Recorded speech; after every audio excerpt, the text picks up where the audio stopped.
Tours and travels. కాశీయాత్ర 19,999 మాత్రమే. Bangkok tour 33,999 మాత్రమే.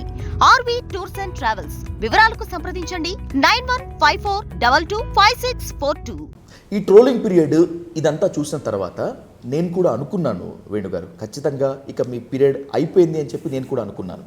కానీ మీ ఇంటర్వ్యూకి ముందు నేను కాస్త మీ గురించి రీసెర్చ్ చేస్తే AP negative impact Jaganmohan Reddy గెలుస్తాడని చెప్పారు, తర్వాత ఓడిపోయారు. దీని మీద ట్రోలింగ్ చేసినప్పుడు ఇక వేణుగారికి క్లయింట్లు దొరకరు, లేనట్టే అని అనుకున్నాను. కానీ నా రీసెర్చ్లో your clients were doubled. Exactly. You became a pan India star. Yes. ఇది ఓకే, కానీ దీని వెనుక మీ మిషన్ ఉంది, మీ విజన్ ఉంది. ఏంటి ఆ వ్యూహం నాకు చెప్పండి. ఏం లేదు, మౌత్ పబ్లిసిటీ. నేను చేసిన పెద్ద బ్లెండర్ మిస్టేక్ చెప్తాను మీకు. నేను నా లైఫ్లో చేసిన బ్లెండర్ మిస్టేక్ ఏంటి అంటే మీడియాకి చెప్పడమే నేను చేసిన తప్పు. ఓకే. నా ఫెయిల్యూర్కి రీజన్ అదే.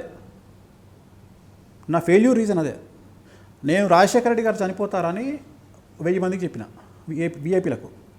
అప్పుడు సోషల్ మీడియా ఎంత యాక్టివ్గా లేదు. సో ఇప్పుడు కూడా నేను అనే పాయింట్ ఏంటంటే, ఇప్పుడు ఎగ్జాంపుల్ ఒక సెలబ్రిటీ గురించి నేను మీతో పాటు ఒక 1000 మందికి చెప్పిన అనుకుందాం, only mouth, okay, not on social media. ఆ ఇన్సిడెంట్ జరిగిన తర్వాత ఈ 1000 మంది 1,00,000 మందికి చెప్తారు. అంతే. Yes sir no? వాస్తవమే. అంటే నా పబ్లిసిటీ పెరిగిందా తగ్గిందా? పెరిగినట్లే కదా, అమాంతం పెరిగినట్లు కదా. సో నేను ఎంతమంది గురించి ఇట్లా చెప్తుంటా? సో నేను చేసిన తప్పు ఏంటంటే, రెండోది ఏంటంటే, ఇప్పుడు మీరున్నారు, డైరెక్ట్గా మీతో మాట్లాడితే మీకు నేను మాట్లాడి మీ జాతకం చెప్పి రెమెడీ చెప్తా. కానీ మీరు కాకుండా మీరు ఎవరో ఒక పర్సన్, ఎగ్జాంపుల్ స్వామి గారు, వేణుస్వామి గారు నా ఫ్రెండ్ అండి రాము పలానా దగ్గర ఉన్నాడు, మీరు జాతకం చెప్పండి అంటే నేను చెప్పినప్పుడు రెమెడీ కూడా చెప్పిన. ఆయన ఏం చేస్తాడు? రెమెడీ చేసుకుంటాడు. నా దగ్గర కాదు, ఎక్కడనో వేరే వాళ్ళ దగ్గర చెప్పి ఆయన ప్రాబ్లం సాల్వ్ అయింది. ఇది మనం మాట్లాడుకుంటే ప్రాబ్లం లేదు. కానీ నేను సోషల్ మీడియాలో ఇదే చెప్పింది అనుకోండి, పలానా ఎక్స్ అనే పర్సన్కు ఈ సమస్య ఉంది, ఇది చేసుకోవాలి రెమెడీ అని నేను చెప్పాను అనుకోండి, అతను ఒకవేళ రెమెడీ చేసుకున్నాడు అనుకోండి, సెలబ్రిటీ, అతనికి డ్యామేజ్ జరగదు కదా. అప్పుడు ఎవరు డ్యామేజ్ అవుతారు? నేనవుతాను అల్టిమేట్గా, మీరే. కానీ ఆయన రెమెడీ చేసుకున్నాడు అనే విషయం ఎవరికి తెలుసు? ఎవరు తెలియదు. ఇప్పుడు అర్థమైందా? అందుకని దీన్ని ఆపేశాను నేను. ఇక మీదట వీళ్ళ గురించి చెప్పను. ఎవడు ఏమన్నా చేసుకొని, ఎవడు గంగల మునిగితే నాకేంది, నేను చెప్తా, నా క్లయింట్లకు చెప్పుకుంటా. ఒక దశలో ప్రభాస్ మీద తీవ్రమైన వ్యాఖ్యలే చేశారు. మీ దృష్టిలో మీ వరకు అది నిజం చెప్పారు, అలాగే జరిగింది కూడా. సాధారణంగా ప్రభాస్ ఫ్యాన్స్ అంతా మీ మీద కత్తిగట్టారు, టాలీవుడ్లో కూడా కొంచెం మంది కత్తిగట్టారు. కానీ ప్రభాస్కి మీకు మధ్యలో మంచి సంబంధాలు ఉన్నాయి, మీ ఇద్దరికి మంచి ట్రాక్ రికార్డ్ ఉంది. ఎలా సాధ్యమైంది అసలు? అంటే సాధారణంగా ఎవరైనా సరే ఇతనేంటి నా మీద ఇంత ఓపెన్గా చెప్పాడు, నా మీద యాంటీ ఉంటుంది కదా అని చెప్పి అనుకుంటారు. అసలు ఆయన యాంటీ అనుకోడుగా, ఆయన కోసం చెప్పిన అనుకుంటాడు.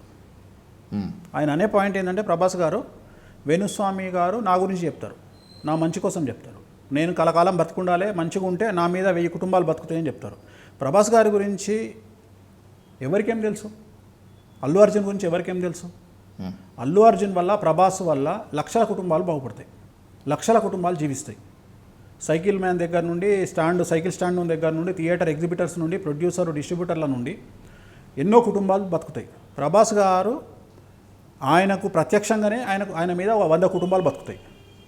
మనమేం ఆలోచిస్తాం? ఆయన బాగుంటే ఈ 100 కుటుంబాలు ఇంకో 1000 కుటుంబాలు అయితే అని మనం ఆలోచిస్తాం. కానీ సమాజం అట్లా ఆలోచిస్తుంది, వాళ్ళకంత నాలెడ్జ్ ఉండదు కదా. ఇప్పుడు ప్రభాస్ గారు నా ఫామ్లో పండే సీతాఫలాలు నేను ప్రభాస్ గారికి పంపిస్తాను. అవునా? నేను పంపిస్తాను. సాధారణంగా ఆయనే అందరికీ భోజనాలు ఇవంతా పెడుతుంటారు, మనం రివర్స్. అంతేనా? రివర్స్. సో ఇప్పుడు ఆయన ఏంది, ఆయన బిర్యానీ అంటే బిర్యానీ పంపిస్తారు, ఏదంటే అది పంపిస్తారు. కానీ నేను ఆయనకు పంపించే వేరే ఉంటాయి. అట్లనే ప్రభాస్ గారికి ఏంటంటే, ఇప్పుడు ఆయన టేస్ట్లు నా టేస్ట్లు ఒకటే. అంటే కళ్ళద్దాలు నేను పెట్టి ఆయన పెట్టేటి ఒకటే. అంటే నేను వాస్తవంగా ప్రభాస్ గారిని చూసి నేను కొంటా కళ్ళద్దాలు. కొన్ని ఒక్కోసారి మిస్ అవుతాయి. నేను కొనే కళ్ళద్దాలు ఆయన దొరకకపోవచ్చు. ఎక్కడ కొన్నారు అని ఇమీడియట్గా నాకు ఎంక్వైరీ వస్తుంది. ఫోన్ చేస్తే పలానా దగ్గర కొన్నా అంటే ఇమీడియట్గా ఆయన తెచ్చుకుంటారు. సో జనరల్గా ఆయన ఇటలీ రెగ్యులర్ వెళ్తుంటారు కాబట్టి ఆయనకి సోర్స్ ఉన్నది, కొనుక్కుంటారు, దొరుకుతాయి ఎక్కడో. నేను ఆస్ట్రేలియా, యూకే పోయినప్పుడు నాకు కళ్ళద్దాల పిచ్చి నాకు బాగా. సో కళ్ళద్దాలు కొంటుంటా. సో నాకు ఎక్స్ట్రీమ్ క్లోజు. నేను సింపుల్ చెప్తాను మీకు. 1989 నుండి 2007 వరకు నేను ఇండస్ట్రీలో ఉన్నా. అవును. ఒక 1500 సినిమాలకు ముహూర్తాలు పెట్టుంటారు. ఆల్మోస్ట్ ఆల్ సినిమా ఇండస్ట్రీలోనే నా జీవితం అంతా అయిపోయింది. 25 ఏళ్ళు నా సినిమా ఇండస్ట్రీలో నేను ప్రతి హీరో, ఇవాళ పెద్ద హీరోలు నేను మాట్లాడేది అందరితో సన్నిహితంగా వాళ్ళ ఇంట్లోకి వెళ్ళి కలిగినటువంటి స్వేచ్ఛ ఉన్నటువంటి మనిషి నేను. సో నాకు ఆ జనరేషన్లో ఉండేవాళ్ళు నాకు తెలియదు. నేను కోట్ల విలాస్కర్ రెడ్డి గారి గవర్నమెంట్లో పూజారిగా పనిచేసిన, చెన్నారెడ్డి గారి పీరియడ్లో పనిచేసిన. అంత దూరం ఎందుకు పోతున్నారు? చంద్రబాబు నాయుడు గారిని ఫైనాన్స్ మినిస్టర్గా నేను కూర్చోబెట్టిన, ఒకసారి సీఎంగా 2 సార్లు కూర్చోబెట్టిన. ఆ డేట్లో మీరు ఈనాడు పేపర్ తీస్తే ఫ్రంట్ పేజీలో నా ఫోటో ఉంటుంది ఆయనతో పాటు. చెక్ చేసుకోండి, అవద్దాం అనుకుంటే చెక్ చేసుకోండి.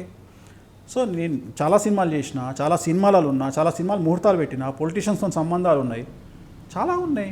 కాకపోతే ఏంటంటే ఈ జనరేషన్లో తెలియకుండా ఏంటంటే ఇక సడన్గా రాత్రిపూట సెలబ్రిటీ అయ్యిండు వీడు అనేటువంటి ఆలోచన చాలామందికి ఉంటుంది.